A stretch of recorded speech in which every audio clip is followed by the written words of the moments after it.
Coucou tout le monde, j'espère que vous portez tous bien. Ça fait tellement longtemps que je ne suis pas là, mais je suis de retour. Alors, pour le moment, nous allons lire de très belles histoires super fun. Alors, je vous souhaite une très bonne écoute à toutes et à tous. La Belle et la Bête. Il y avait une fois dans un village un marchand extrêmement riche qui avait 6 enfants, 3 garçons et 3 filles. Le marchand fit tout pour que ses enfants reçoivent la meilleure éducation possible. Ses filles étaient très belles, mais la plus belle de toutes était la cadette.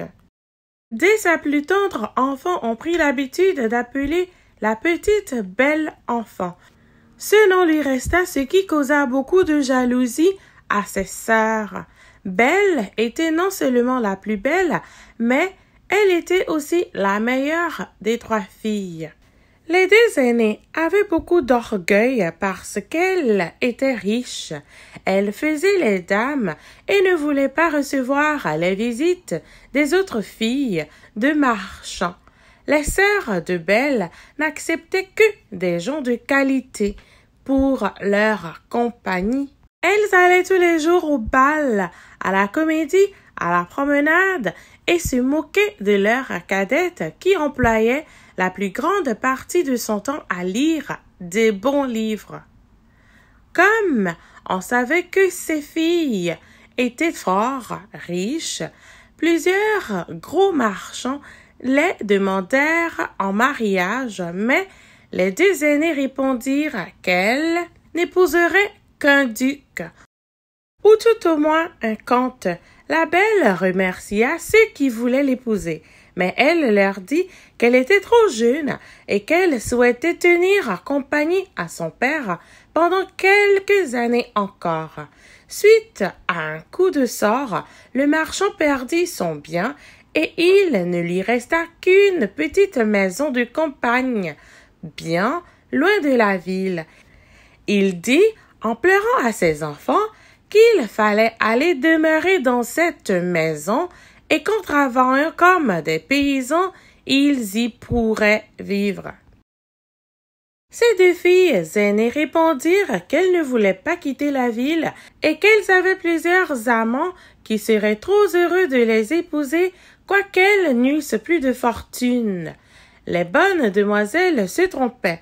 Leurs amants ne voulurent plus les regarder quand elles furent pauvres. Comme personne ne les aimait à cause de leur fierté, on disait « elles ne méritent pas qu'on les plaigne ». Nous sommes bien aises de voir leur orgueil abaissé, qu'elles aillent faire les dames en gardant les moutons. Mais en même temps, tout le monde disait « pour la Belle, nous sommes bien fâchés de son malheur. C'est une si bonne fille. Elle parlait aux pauvres gens avec tant de bonté.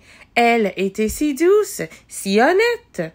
Il y eut même plusieurs gentilshommes qui veulent l'épouser, quoiqu'elle n'eût pas un sou. Mais elle leur dit qu'elle ne pouvait se résoudre à abandonner son pauvre père dans son malheur et qu'elle le suivrait à la campagne pour le consoler et l'aider à travailler. La pauvre Belle avait bien affligé de perdre sa fortune, mais elle s'était dit à elle-même « Quand je pleurerai, mes larmes ne me rendront pas mon bien ». Il faut tâcher d'être heureuse sans fortune. Quand ils furent arrivés à leur maison de campagne, le marchand et ses 3 filles s'occupèrent à labourer la terre. La Belle se levait à 4 heures du matin et se dépêchait de nettoyer la maison et d'apprêter à dîner pour la famille. Elle eut d'abord beaucoup de peine car elle n'était pas accoutumée à travailler comme une servante, mais au bout de 2 mois, elle devint plus forte et la fatigue lui donna une santé parfaite. Quand elle avait fait son ouvrage, elle lisait, elle jouait du clavecin ou bien elle chantait en filant. Ses deux sœurs, au contraire, s'ennuyaient à la mort. Elles se levaient à 10 heures du matin, se promenaient toute la journée et s'amusaient à regretter leurs beaux habits et les compagnies. « Voyez notre cadette, disait-elle entre elles, elle a l'âme si basse et si stupide qu'elle est contente de sa malheureuse situation. » Le bon marchand ne pensait pas comme ses filles. Il savait que la belle était brillante. Il admirait la vertu de cette jeune fille, surtout sa patience, car ses sœurs, non contentes de lui laisser faire tout l'ouvrage de la maison, l'insultaient à tout moment. Il y avait 1 an que cette famille vivait dans cette solitude, lorsque le marchand reçut une lettre par laquelle on lui mandait qu'un vaisseau sur lequel il avait des marchandises venait d'arriver heureusement.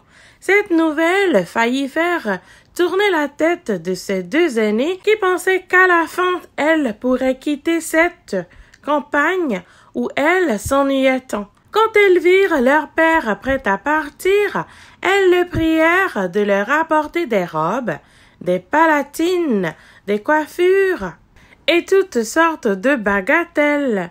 La belle ne lui demandait rien, car elle pensait en elle-même que tout l'argent des marchandises ne suffirait pas pour acheter ce que ses sœurs souhaitaient. « Tu ne me pries pas de t'acheter quelque chose, lui dit son père. Puisque vous avez la bonté de penser à moi, lui dit-elle, je vous prie de m'apporter une rose, car elle n'en vient point ici. Ce n'est pas que la belle se soucia d'une rose, mais elle ne voulait pas condamner par son exemple la conduite de ses sœurs, qui auraient dit que c'était pour se distinguer qu'elle ne demandait rien. Le bonhomme partit, mais quand il fut arrivé, on lui fit un procès pour ses marchandises, et après avoir eu beaucoup de peine, il revint aussi pauvre qu'il était auparavant. Il n'avait plus que 30 000 pour arriver à sa maison, et il se réjouissait déjà du plaisir de voir ses enfants, mais comme il fallait passer un grand bois avant de trouver sa maison, il se perdit. Il neigeait horriblement. Le vent était si grand qu'il le jeta 2 fois en bas sous son cheval. La nuit étant venue, il pensa qu'il mourrait de faim et de froid ou qu'il serait mangé par des loups qu'il entendait hurler autour de lui. Autant de coups, en regardant au bout d'une longue allée d'arbres, il vit une grande lumière, mais qui paraissait bien éloignée. Il marcha de ce côté-là et vit que cette lumière sortait d'un grand palais qui était tout illuminé. Le marchand remercia Dieu du secours qu'il lui envoyait et se hâta d'arriver à ce château. Il fut bien surpris de ne trouver personne dans les cours. Le marchand attacha son cheval dans l'écurie et marcha vers la maison où il ne trouva personne.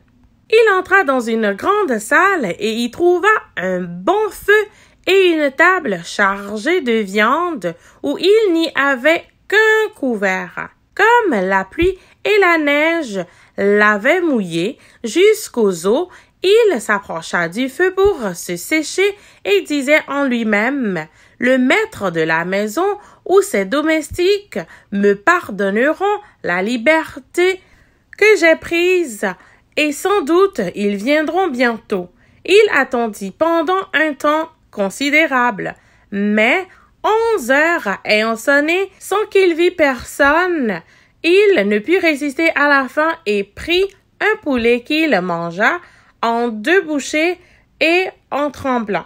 Il but aussi quelques coups de vin et, devenu plus hardi, il sortit de la salle et traversa plusieurs grands appartements magnifiquement meublés.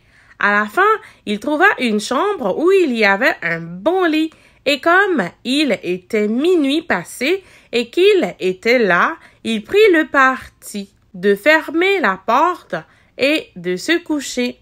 Il était 10 heures du matin quand il s'éveilla le lendemain, et il fut bien surpris de trouver un habit fort propre à la place du sien qui était tout gâté. Assurément, dit-il en lui-même, ce palais appartient à quelque bonne fée qui a eu pitié de ma situation. Il regarda par la fenêtre et ne vit plus de neige, mais des berceaux de fleurs qui enchantaient la vue. Il rentra dans la grande salle où il avait soupé la veille et vit une petite table où il y avait du chocolat. « Je vous remercie, madame la fée, dit-il tout haut, d'avoir eu la bonté de penser à mon déjeuner. » Le bonhomme, après avoir pris son chocolat, sortit pour aller chercher son cheval, et comme il passait sous un berceau de roses, il se souvint que la belle lui en avait demandé et cueillit une branche où il y en avait plusieurs. En même temps, il entendit un grand bruit et vit venir à lui une bête si horrible qu'il fut tout près de s'évanouir. « Vous êtes bien ingrat, » lui dit la bête d'une voix terrible. « Je vous ai sauvé la vie en vous recevant dans mon château, et puis vous me volez mes roses que j'aime plus que toute chose au monde. Il faut mourir pour réparer cette faute. Je ne vous donne qu'un quart d'heure pour demander pardon à Dieu. » Le marchand se jeta à genoux et dit à la bête en joignant les mains: « Monsieur, pardonnez-moi, je ne croyais pas vous offenser en cueillant une rose pour une de mes filles qui m'en avait demandé. » « Je ne m'appelle point monsieur, répondit le monstre, mais la bête. Je n'aime pas les compliments, moi, je veux qu'on dise ce que l'on pense. Ainsi, ne croyez pas me toucher par vos flatteries, mais vous m'avez dit que vous aviez des filles. Je veux vous pardonner à condition qu'une de vos filles vienne volontairement pour mourir à votre place.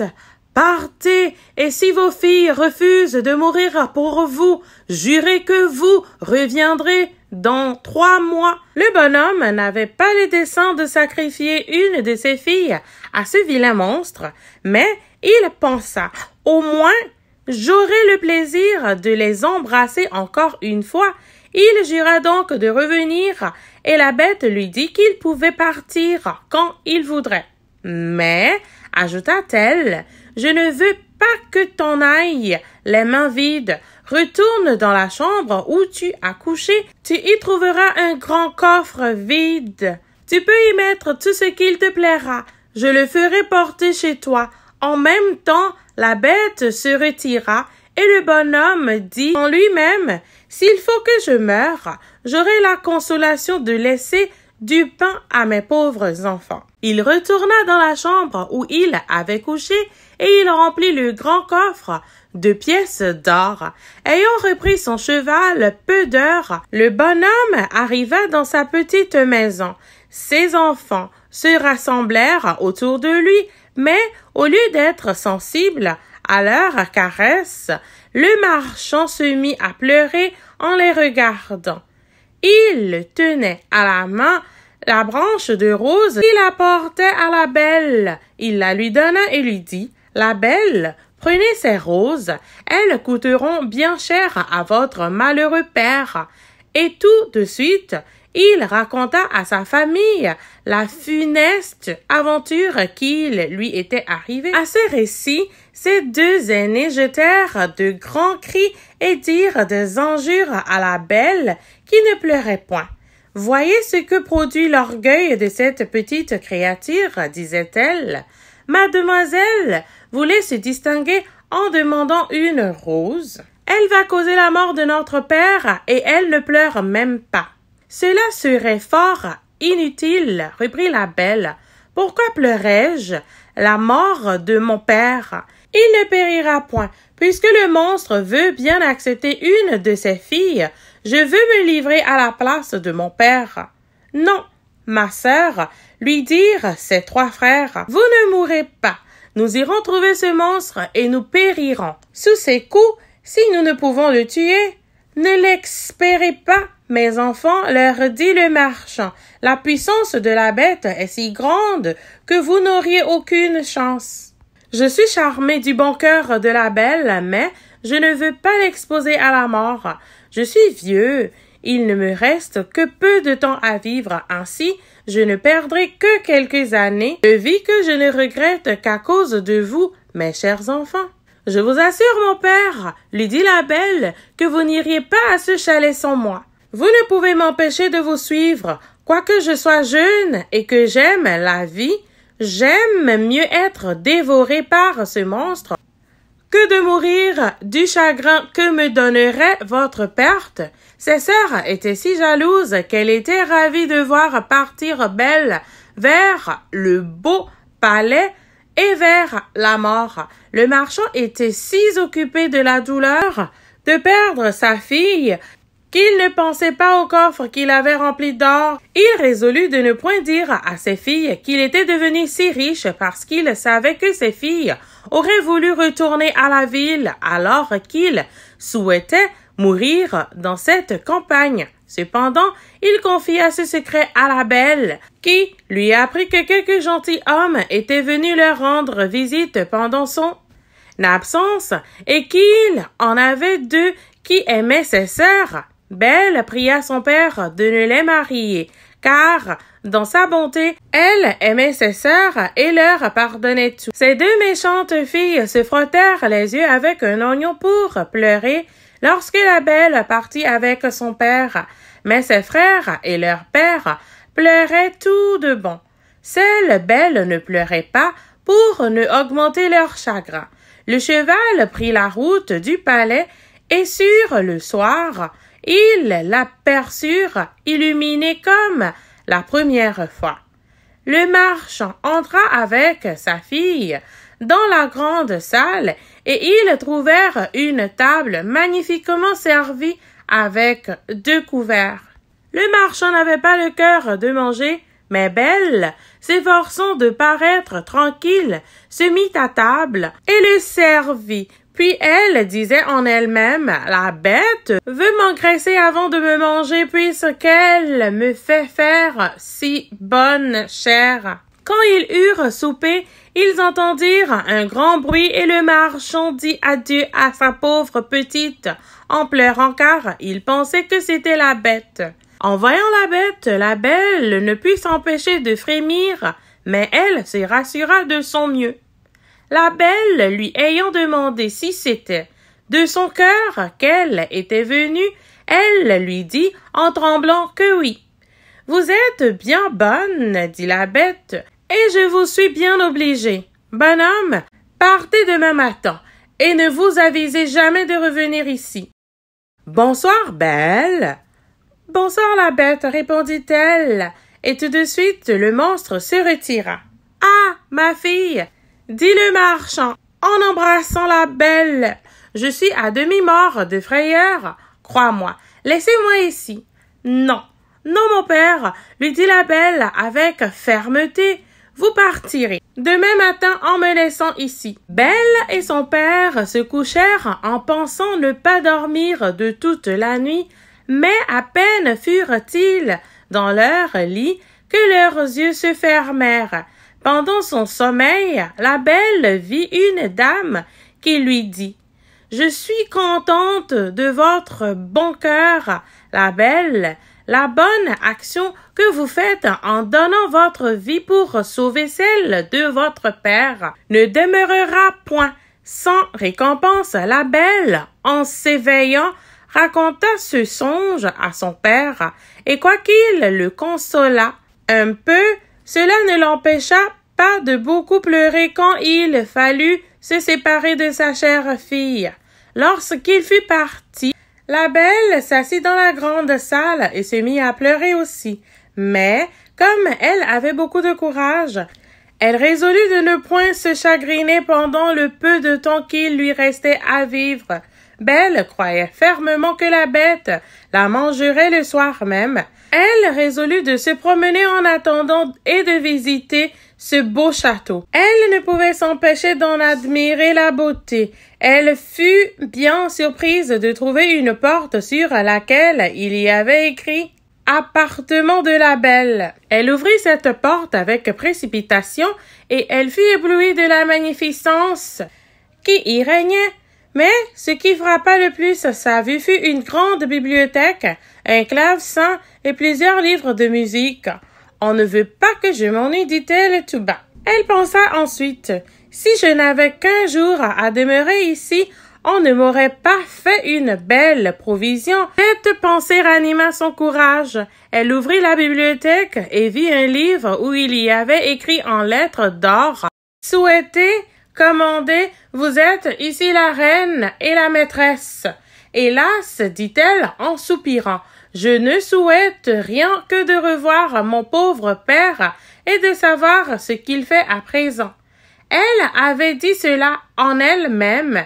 Quelle fut sa surprise en jetant les yeux sur un grand miroir d'y voir sa maison où son père arrivait avec un visage extrêmement triste. Ses sœurs venaient au-devant de lui. Et malgré les grimaces qu'elles faisaient pour paraître affligées, la joie qu'elles avaient de la perte de leur sœur paraissait sur leur visage. Un moment après, tout cela disparut et la Belle ne put s'empêcher de penser que la bête était bien complaisante et qu'elle n'avait rien à craindre d'elle. À midi, Belle trouva la table mise et pendant son dîner, elle entendit un excellent concert, quoiqu'elle ne vit personne. Le soir, comme elle allait se mettre à la table, elle entendit le bruit que faisait la bête et ne put s'empêcher de frémir. La Belle lui dit ce monstre, « Voulez-vous bien que je vous voie souper? » « Vous êtes le maître, répondit la Belle en tremblant. « Non, répondit la bête, « vous n'avez qu'à me dire de m'en aller, si je vous ennuie, je sortirai tout de suite. »« Dites-moi, n'est-ce pas que vous me trouvez bien laid? »« Cela est vrai, dit la bête, car je ne sais pas mentir, mais je crois que vous êtes fort bon. »« Vous avez raison, dit le monstre, mais outre que je suis laid, je n'ai point d'esprit. Je sais bien que je ne suis qu'une bête. » « On n'est pas bête quand on croit n'avoir point d'esprit. Un sot n'a jamais su cela. » Reprit la Belle. « Mangez donc la Belle, lui dit le monstre, et tâchez de ne vous point ennuyer car tout ceci est à vous. Vous êtes chez vous. J'aurais du chagrin si vous n'étiez pas contente. Vous avez bien de la bonté, dit la Belle. Je vous avoue que je suis bien contente de votre bon cœur. Quand j'y pense, vous ne me paraissez pas si laid. »« Oh, dame, oui, répondit la bête, j'ai le cœur bon, mais je suis un monstre. »« Il y a bien des hommes qui sont plus monstres que vous, dit la Belle, et je vous aime mieux avec votre figure que ceux qui, avec la figure d'homme, cachent un cœur faux, corrompu, ingrat. Si j'avais de l'esprit, reprit la bête, je vous ferais un grand compliment pour vous remercier, mais je suis un stupide, et tout ce que je puis vous dire, c'est que je vous suis bien obligée. » La Belle soupa de bon appétit. Elle n'avait presque plus peur du monstre, mais elle manqua mourir de frayeur lorsqu'il lui dit « La Belle, voulez-vous être ma femme? » Elle fit quelque temps sans répondre. Elle avait peur d'exciter la colère du monstre en le refusant. Elle lui dit, pourtant en tremblant, « Non, la bête, » dans le moment ce pauvre monstre voulut soupirer, et il fit un sifflement si épouvantable que tout le palais en ressentit, mais la Belle fut bientôt assurée car la bête, lui, ayant dit tristement, « Adieu donc, la Belle », sortit de la chambre, en se retournant de temps en temps pour la regarder encore. La Belle, se voyant seule, sentit une grande compassion pour cette pauvre bête, Hélas, disait-elle, c'est bien dommage qu'elle soit si laide. Elle est si bonne. La belle passa 3 mois dans ce palais avec assez de tranquillité. Tous les soirs, la bête lui rendait visite, l'entretenait pendant le souper avec assez de bon sens, mais jamais avec ce qu'on appelle esprit dans le monde. Chaque soir, la belle découvrait de nouvelles bontés dans ce monstre. Elle s'habitua à sa laideur et loin de craindre le moment de sa visite, elle regardait souvent à sa montre pour voir s'il était bientôt 9 heures, car la bête ne manquait jamais de venir à cette heure-là. Il n'y avait qu'une chose qui faisait de la peine à la belle, c'est que le monstre, avant de se coucher, lui, demandait toujours si elle voulait être sa femme et paraissait pénétré de douleur lorsqu'elle lui disait que non. Elle lui dit un jour « Vous me chagrinez, la bête, je voudrais pouvoir vous épouser, mais je suis trop sincère pour vous faire croire que cela arrivera jamais. Je serai toujours votre amie, tâchez de vous contenter de cela. » « Il le faut bien, reprit la bête, je me rends justice. Je sais que je suis bien horrible, mais je vous aime beaucoup. Cependant, je suis trop heureux de ce que vous voulez bien rester ici. Promettez-moi que vous ne me quitterez jamais. » La belle rougit à ces paroles. Elle avait vu dans son miroir que son père était malade du chagrin de l'avoir perdu et elle souhaitait le revoir.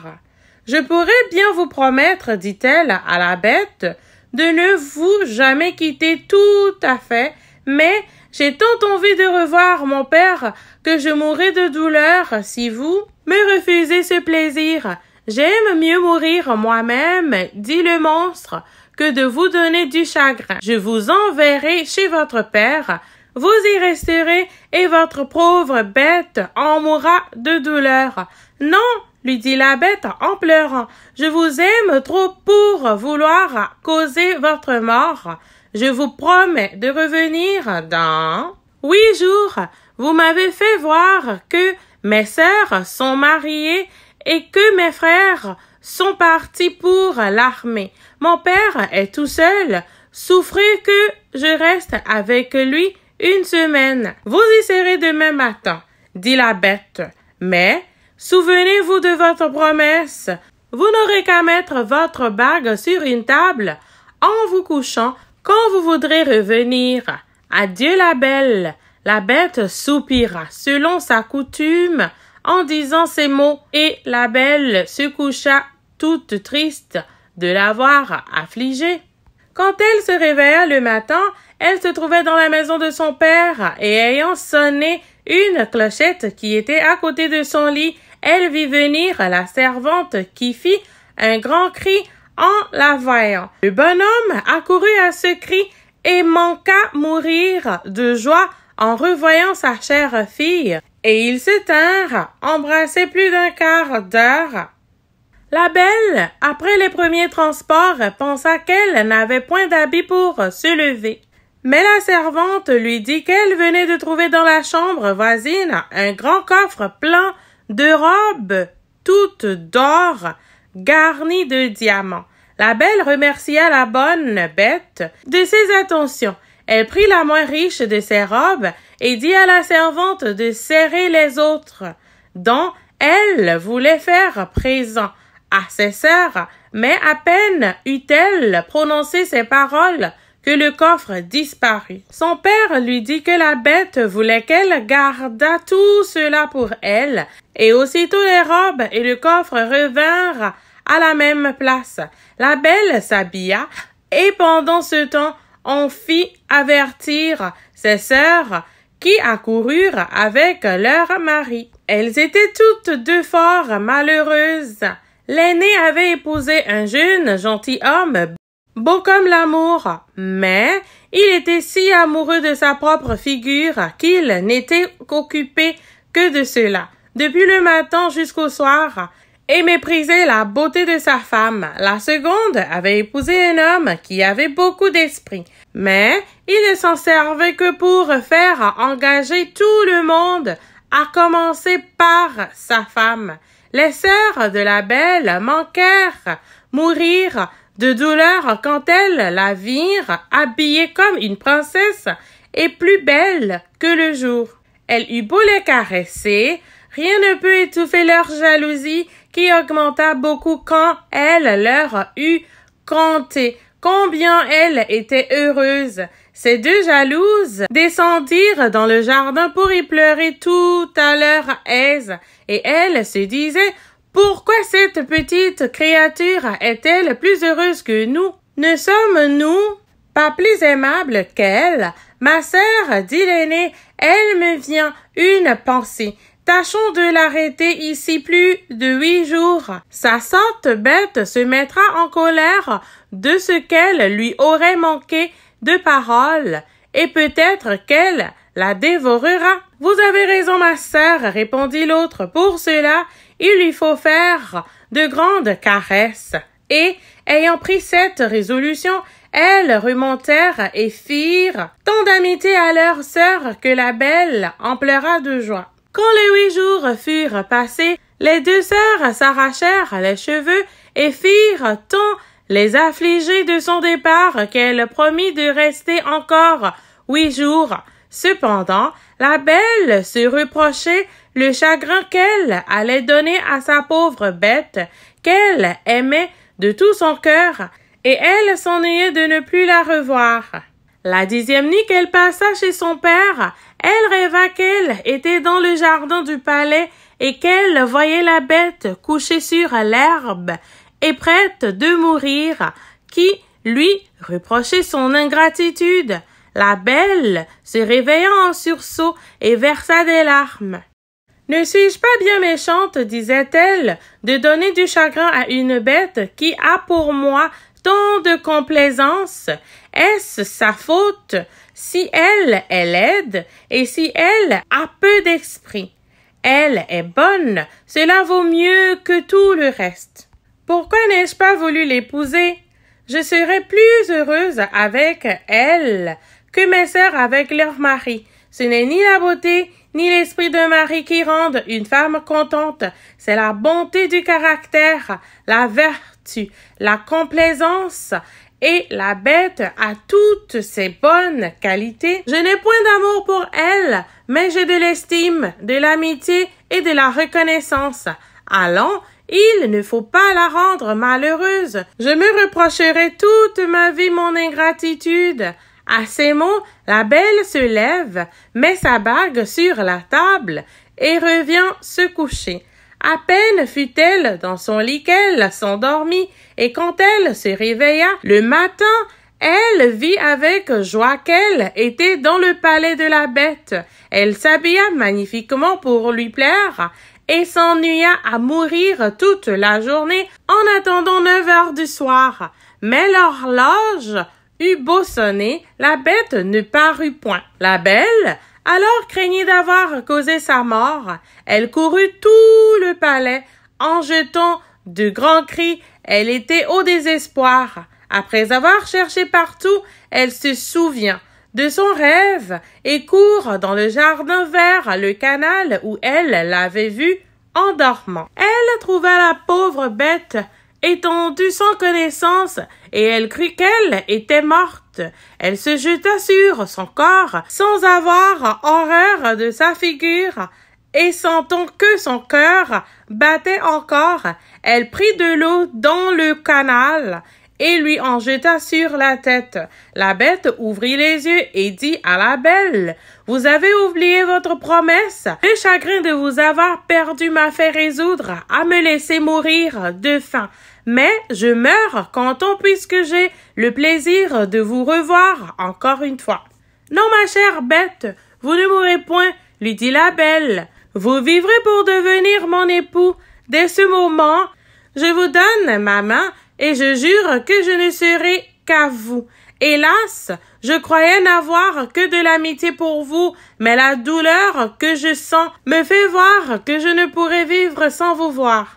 peine la belle eut-elle prononcé ces paroles qu'elle vit le château brillant de lumière, les feux d'artifice, la musique, tout lui annonçait une fête, mais toutes ces beautés n'arrêtèrent point sa vue. Elle se retrouva vers sa chère bête, dont le changer la faisait frémir. Quelle fut sa surprise! La bête avait disparu, et elle ne vit plus à ses pieds qu'un prince plus beau que l'amour, qui la remerciait d'avoir fini son enchantement. Quoique ce prince méritât toute son attention, elle ne put s'empêcher de lui demander où était la bête. « Vous la voyez à vos pieds, lui dit le prince. Une méchante fée m'avait condamné à rester sous cette figure jusqu'à ce qu'une belle fille consentit à m'épouser et elle m'avait défendu de faire apparaître mon esprit.